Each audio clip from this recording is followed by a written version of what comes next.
What's up, everybody? I decided that I want to do some trick tips on my YouTube channel. People every once in a while ask me for tips, and when they do and I give them some tips and they nail a trick, it makes me happy, and I know that it makes them happy, so I wanted to share it with everybody, not just the few people that I get to ride with. One of the first topics, well, first off, I don't want to start with a wheelie video, how-to wheelie video. This is the next step past that. If you're trying to learn how to wheelie, go over and check out the Combo Kids channel. They have a really good video on there. I think they just posted a second one. So I wanted to start with the Dropback. I think the Dropback is one of the most important aspects of street riding and having control over your motorcycle. The Dropback is when you bring your bike up past 12 o'clock and you're off the throttle and you're using the engine brake and a little bit of the brake to keep you from hitting the bar or looping or whatever it is. The Dropback is the best way to slow down. It's the easiest and safest way to scrape, and to jump to a trick, you would drop back and then brake jam and jump and catch some sick air, dude. What are your thoughts on the Dropback?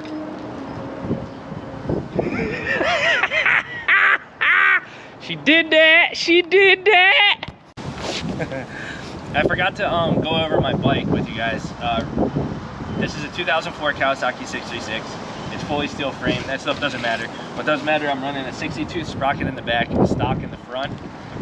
I think this is the best gear ratio for any 636, whether you're in the streets or the lot. People always say, oh, I want to ride streets, 60 is too big. Come see me in the streets, my guy. No, I'm just kidding. But I do highly suggest it. It's great for learning circles and stuff. The idle pull is crazy, but 60 tooth in the back. I run my tire pressure at 15.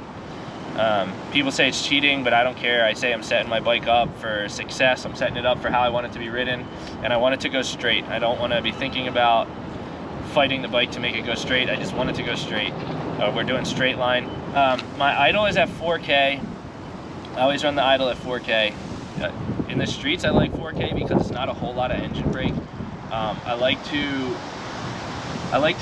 work the brake more than the engine brake because it's more, I don't know, it's the brake's always there, and the engine brake is hit or miss kind of in my brain, in my mind. So I run it at 4K. If you run it at 2K, you might be trying to come back, but it's actually going to go forward again. So I just run it a little bit higher to eliminate the engine brake. People say it's cheating. I say I'm setting myself up. And everything I do is in second gear. Third gear in the highway, second gear in the lot, first gear for circles only. Dropback is huge on the East Coast. Everybody does it over there. On the West Coast, it's more being smooth with the bike, but I like to do a little bit of everything. Diversify yourself. Sammy's over there being weird. I'm talking to my camera in a parking lot, but he's the one being weird. All right, buddy. All right, so we're out here at the super secret stunt spot that nobody knows about. I'm on my bike, got my pads on and everything. One thing I forgot to mention about the Dropback, it's easiest to learn it if you drop the wheel down a little bit and chase, and then when you come up and you touch the balance point or go right above it, that's when you cut the throttle. Chasing it and bringing it up like that helps because the momentum of the bike is going backwards, which is what you want. Sometimes when you're learning this, the bike's going to go forwards, which is fine. It gets super choppy sometimes when you're learning, and it kind of feels embarrassing a little bit because it feels like you don't know what you're doing, even though you could do a nice smooth wheelie. Just stick with it. This technique will help your street riding out tremendously, trust me. So I'm going to angle my camera down a little bit so you can see what my hands are doing, and I'm going to do this seat stander with my handbrake. You can do this trick, well, it's not really a trick, whatever it is. Basic fundamentals. You can do it with the foot brake, obviously. You can do it in any position on the bike as long as you're on the gas and the brake, which you're always going to be on one or the other, or you're going to have a bad time.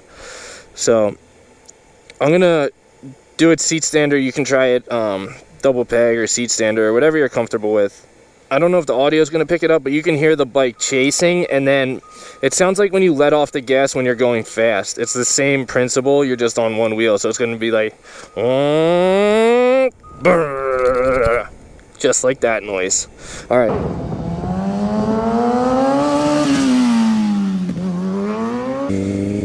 So I'm gonna get going. I do this in second gear.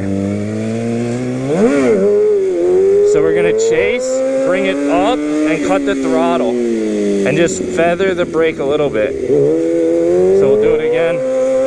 Up, cut the throttle. I went forward that time. Cut the throttle and just a little bit of brake and engine brake. Now we'll go all the way back and we'll scrape.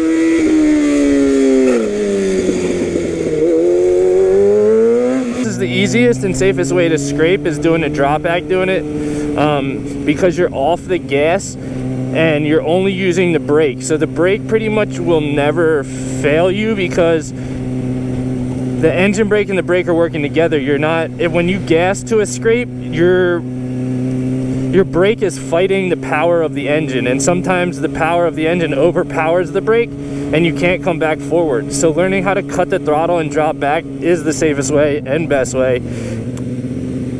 Now when I'm behind the balance point and I'm doing this, I kind of like to dumb things down. I think of the brake becoming the throttle once I'm past it. That's what's making me go more back or more forward. So I'll drop back and I'll cut the gas, ease on the brake, and then ease off of it slightly to scrape it. Oh, I missed. You'll feel the bike when it comes up past 12, it drops slowly, and then there's a point where it does drop quickly, and that's kind of where you want to just apply a little bit more brake so you don't like gorilla scrape it, and you touch the plate down nice and smooth.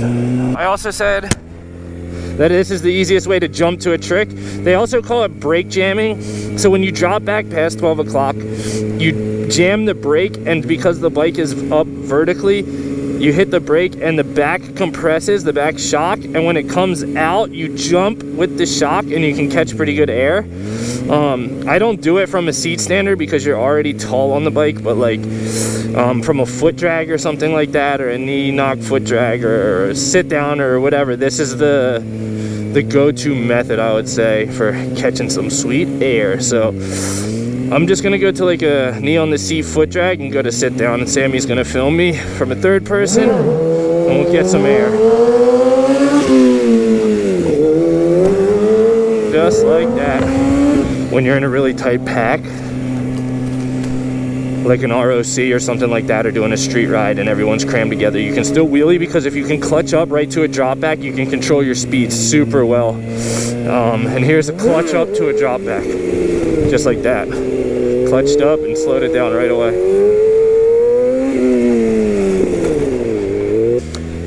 This is one key stepping stone to stunt riding. So go out there, practice it, become an expert at it, and from there, everything comes from this fundamental thing you'll hear me talking about. I'm going to continue doing these videos and get more technical with the tricks, but you're going to hear me talk about the drop back a lot because it's the key to stunt riding, in my opinion. Street stunt riding, drop back.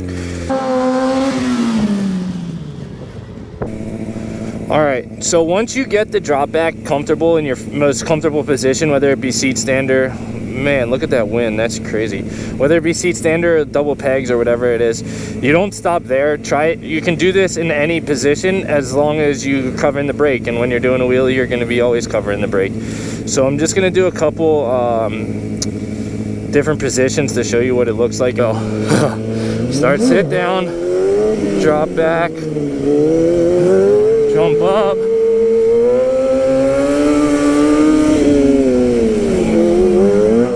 hit a drop back on the spreader. Nope, there it is. And then go back up. As long as we're covering the brake and the gas, we're good. Even all crisscrossed up, we can still do it.